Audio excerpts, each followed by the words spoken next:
Thanks very much. We should probably introduce Julie, a bit remiss of us. Julie is the master and commander of Act for Bees. She's a local enthusiast, but also expert on native bees and pollinators in particular. Also a wonderful native gardener. So one of the really driving forces behind what's been a real change in how we perceive bees and how we perceive the value of pollinators throughout Australia. So a little bit about myself. I am an environmental scientist. I specialise in bushfire protection in the local area, but I'm also a beekeeper. I'm a commercial beekeeper. I run honeybee hives on tall buildings in the Canberra centre, so I run tops of government departments. I also run pollination for a couple of orchards out of town a little bit, but what I'm mostly known for is I'm both head beekeeper for the Australian Parliament, and I'm also the apiary manager and training manager for Canberra Region Beekeepers. So what I'm going to talk about today is how we do this, like the practical factors we need to consider when we're putting together an urban forest, what we need to have. So what we've got is about 260,000 trees at present, and one of the great things ACT government's doing is looking at increasing that enormously. That may cause some headaches for Rachel as to where we put them all, but she's going to talk about where to put that. So I'm really going to skip over it and just get to these big concepts because we've got the experts like Rachel and others who are going to be talking about how we do this in detail. But what we need to is, tree selection is based on a whole range of factors. It's based on, but we won't have time to go into today. But the factors that I really want to hone in on is what is the ecology of the city? One of the big things, we have 260,000 trees. That's a lot of trees, and that's a lot of linkages, and the urban forest is quite well designed in Canberra. We have very good continuous cover. We do see listed species moving through our urban areas, and people love this, especially during lockdown. So what we're looking for is to increase the diversity and number of plantings. We're looking to get species selection guides. ACT government has done a wonderful job and is leading the way, along with places like Melbourne City Council, in changing the species mix that we use in the urban forests. We all want beautiful trees. Trees are beautiful intrinsically. What we want now is to get more function into the urban forest because it is a managed forest, it's being actively managed, and the surrounding landscape we are seeing a significant loss of trees. If you drive down to the snow, you'll notice there's a dead forest next to you when you go south of Cooma. That used to be mountain gum, Eucalyptus dalrympleana, a critical winter foods resource for a lot of birds and animals.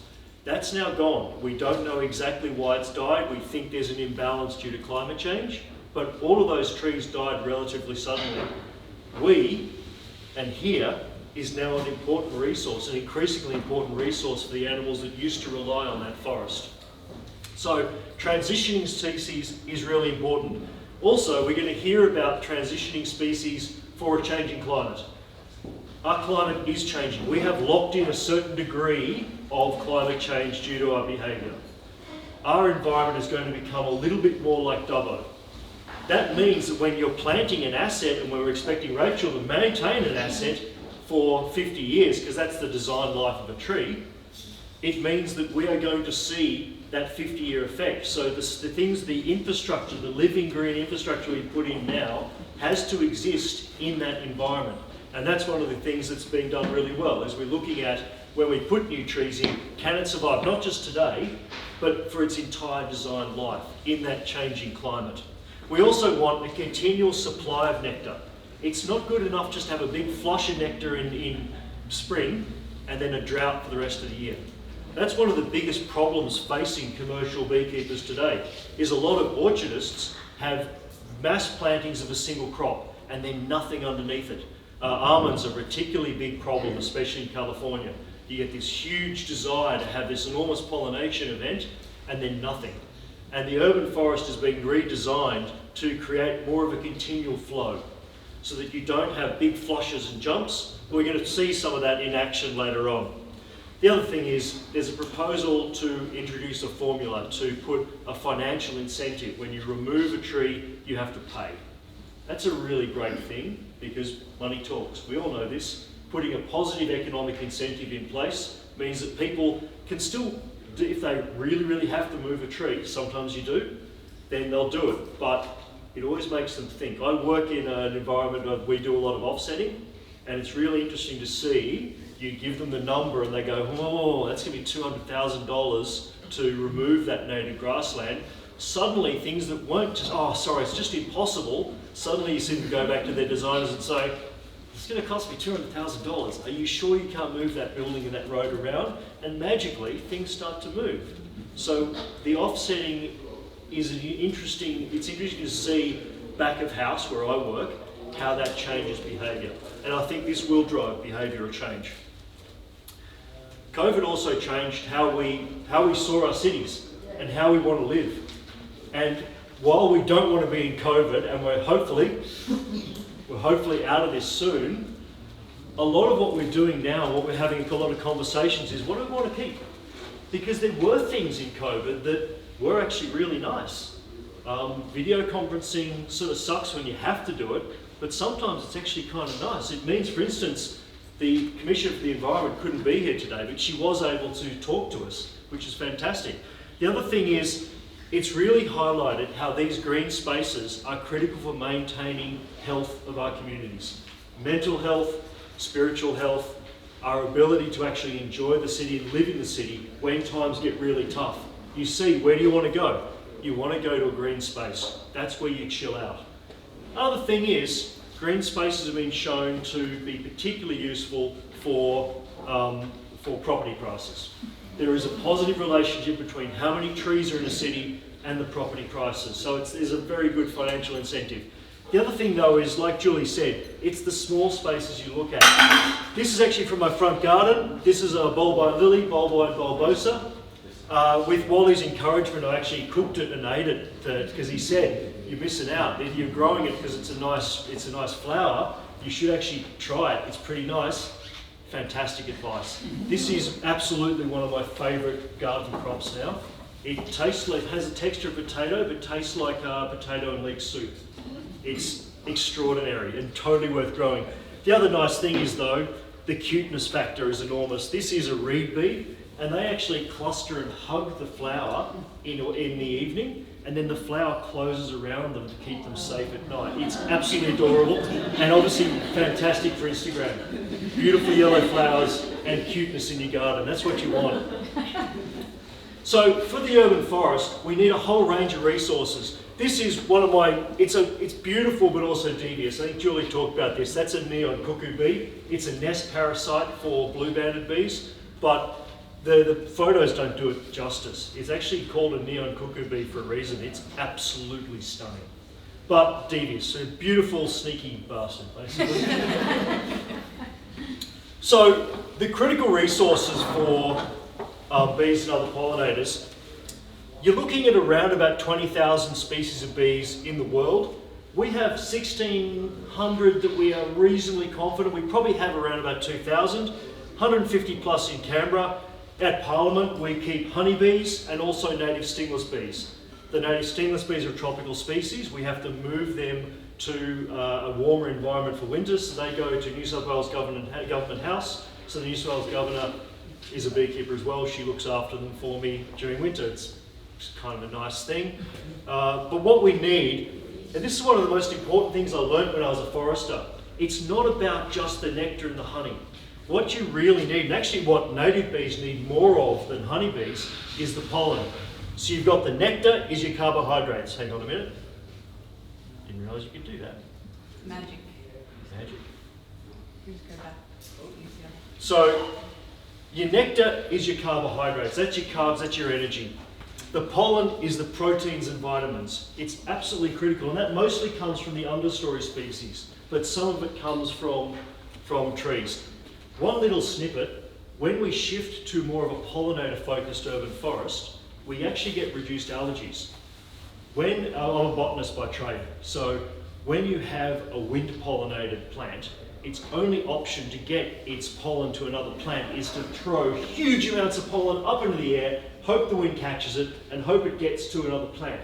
It also gets to your sinuses. So if you are, as botanists, it's a disaster if you get hay fever, by the way. It's almost a career ender for some people. But I don't have it, but I know many people who do. And what we are doing is we're actually shifting away from plants that we know are a problem for allergy sufferers. It's actually one of the factors we're doing here.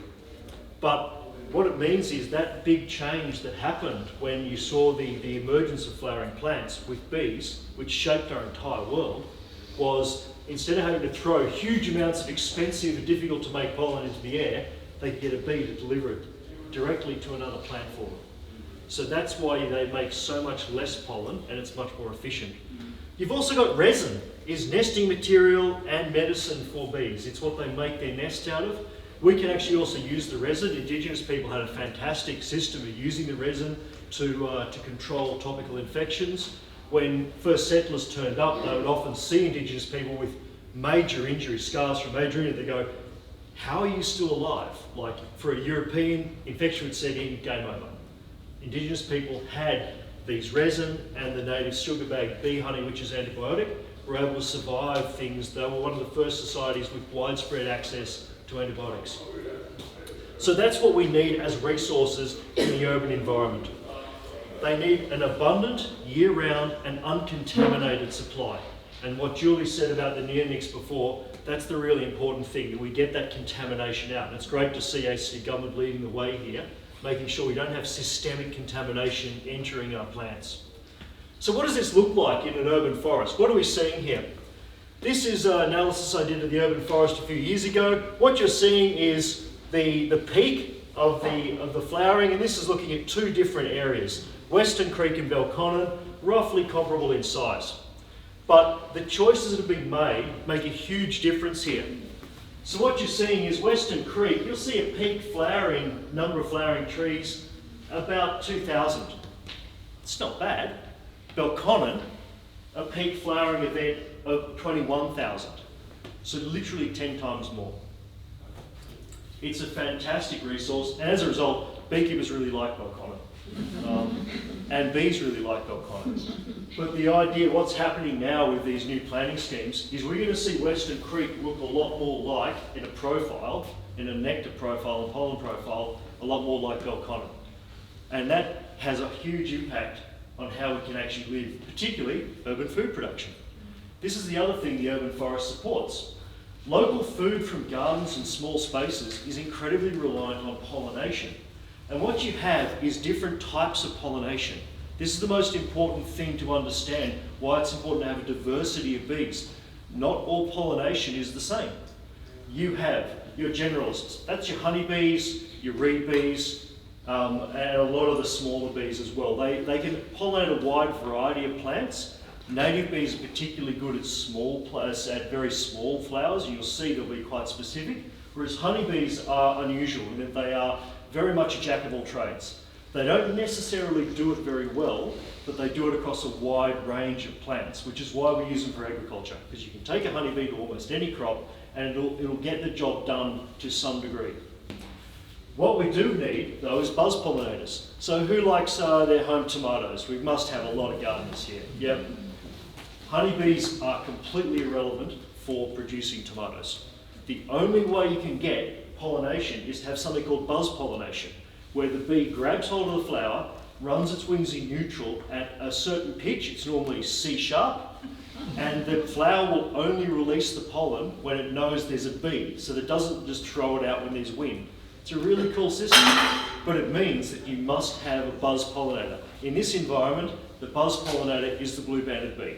So if you've got tomatoes, it's because of a blue-banded bee. You need more than one flower visit as well. Julie showed before that stunted fruit. That's insufficient pollination, and I do commercial pollination for crops. You must have 30 plus flower visits, generally for most crops, particularly strawberries. Strawberries need a lot of flower visits. So it's not just one flower visit, you need to keep them coming back. Like I said, we've got 20,000 species and we need them all. There's some really cool research that's come out of Western Australia just this week by a really great researcher called Kit Pendergrast.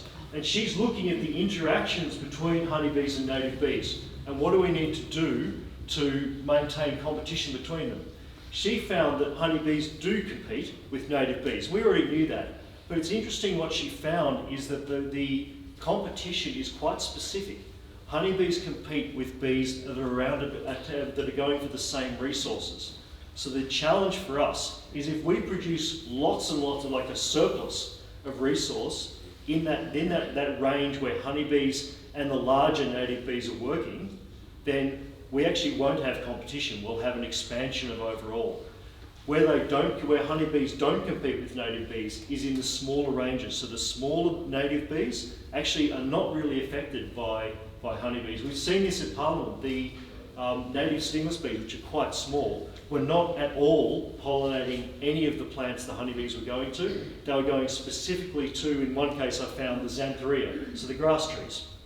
Interestingly, the bees were completely ignoring the xanthorrhea, which is unusual. I thought that was very odd because xanthorrhea grass tree, when you see a flower spike, you can actually drink the nectar off it. It's delicious, it's amazing. Indigenous people used to make a drink out of it because there's so much nectar there. Honeybees just fly straight on past, they don't even see it for some reason. We don't know why. So honeybees are an exotic species. This is the important thing. They have a foraging range of 5 kilometres, so they're a big, expansive area. Let me just check time, because I am the timekeeper today. I'm right on time, okay. They range over a really big area, 5 kilometres. Look at the difference here. Foraging range for a native bee, 200 to 400 metres. So if you're looking in your garden and you see these beautiful little visitors, they're actually your local bees. They're not from the next suburb over, they're actually from your little patch. And this is where growing flowers in your garden has a really important impact. And it also changes how we design urban forests, because it's not good enough to have a kilometre away a patch of trees. We need to have continual patches, the real chain of ponds through the whole garden, basically we're working in with native gardens, native trees to create these corridors through the whole city. As we said before, relatively high care requirements with honeybees and legal requirements as well for biosecurity, but also while you don't get honey off native bees generally, you actually get a lot more production. A lot of your food you're producing, one of the big concepts we're trying to get across to people with things like World View and World Bee Day is that most of the food you eat, the really nutritious food you eat, is coming from pollination. And bees, their main value is not the honey. It's actually pollination and creating our food. Just quickly, how does this work with bushfire protection? So we're putting an extra 200,000 trees in the city. How do we make that work? Happily, it's one of my specialties. I really enjoy it. This is actually a random bushland. This is actually after a really nice, good example of a controlled burn. This is not a cultural burn that Wally would do. This is more of a Western style urban protection burn that we would do. We've had really major fires, and what we need to do, the main way we protect urban environments, is we have things called asset protection zones. They break the link of fuel, and particularly the understory fuels. You need a canopy separation 3 to 5 metres, grassy fuels down to 10 centimetres, that can go up to sometimes 30 centimetres, and shrubs limited to small isolated clumps. So what does that look like? So when we had the Canberra fires pumping and coming really, really close to us last year, this is the very quick work that was done to create asset protection zones around the urban fringes. As you can see, this has just been done in this photo, so there's still quite a lot of bare soil. This is what one looks like when it's a bit more complete, and this is the sort of thing we see around the edge of Ginninderry. The important thing here is you've got layers of protection. You have this is called an inner asset protection zone. Hang on a minute, let me go back again. You've got layers of protection. You've got this fuel-reduced area, but beyond it, this is what's called an outer asset protection zone, which does have, you can see, reduced height. This is where Wally's cool burns come into their own, because this is how you actually maintain this area safely. This inner protection zone prevents any cool burns in that area from ever reaching houses, but it means we've got then space to do this cool burn. From an urban forest and from a biodiversity point of view, that's what we want. Like a few speakers have said, including the Minister, this was a farmed landscape. This is not natural. This was created by people to be safe. That open woodland environment as a fire manager is what I try and get to most of the time. A grassland, fire moves really fast. That's dangerous. A forest, the fire has enormous emissive power. That's dangerous. A woodland, the trees keep the wind speed down, the grassy understory is relatively safe. That's why Indigenous people went for woodlands when they were creating a landscape. It's the safest place to live. And it's the easiest place to maintain when you have a system. Being idiots, we've broken that system, but thankfully we're starting to listen and we'll start to see a restoration of that. So basically, what I'm trying to get at, urban forests are a functional asset for our community. And there's increasing a lot of changes to how we manage these and how we're improving the function of them. Thank you very much. I think we have morning tea.